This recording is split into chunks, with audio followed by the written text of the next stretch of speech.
Let's start with the doctor, right? The doctor's at the center of healthcare. And for the most part, in the past, the doctor was the hero. There were a few crazy scientists, right, like Doc Brown, the Back to the Future doctor, right, came up with crazy stuff. But for the largest part, doctors were at the center. They were the ones who had the answers, and everybody would go to them for the answers, right? Media went to them, patients went to them.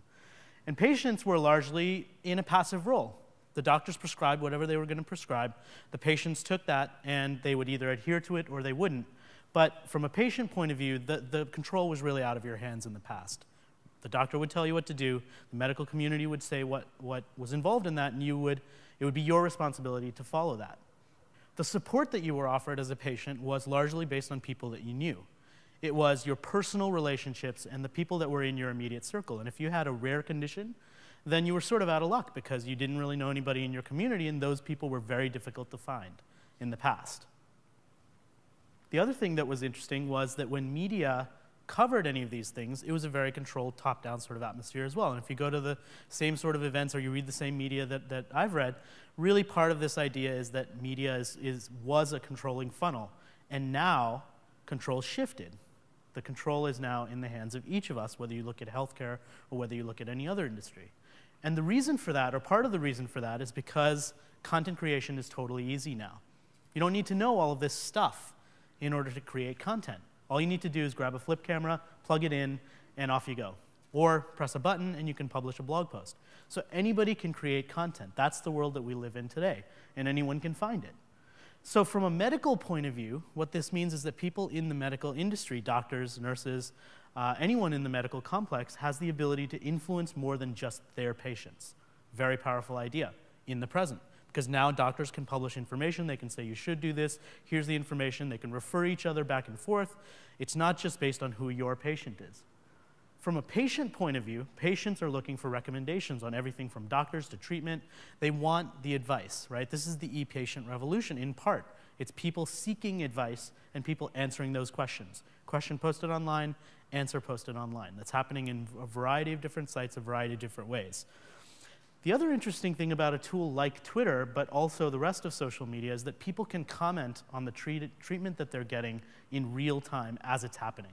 So you don't have to wait for someone to have an outcome necessarily. They can react to what they're seeing and what they're feeling right away. It's a very real-time voyeuristic kind of thing. And if you're watching that board over there, you know that this speaking is sort of the same thing.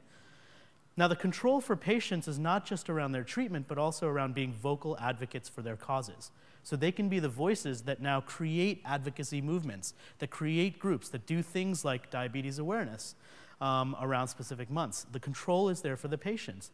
And if you look at something like this, all of these thumbnails all have a little blue circle on them, which is the symbol of Diabetes Awareness Month and people who are supporting that condition.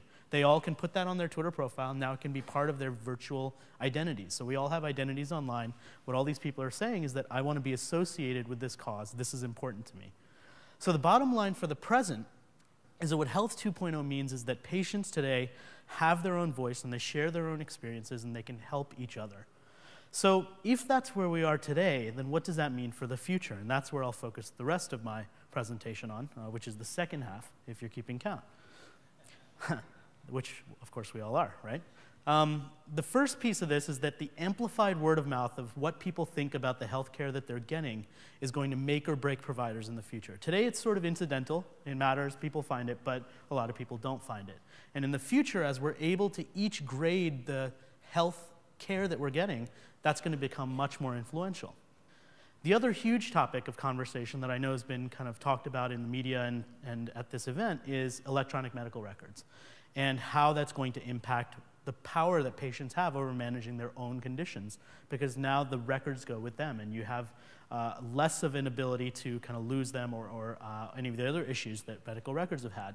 But if you think about the real power of this, if medical records are all implemented and able to be aggregated in some way, hopefully anonymously at some degree, then the research that would be available from that is so much more powerful than a clinical trial, in some cases, that's limited, right? Because you can do it across so many patients.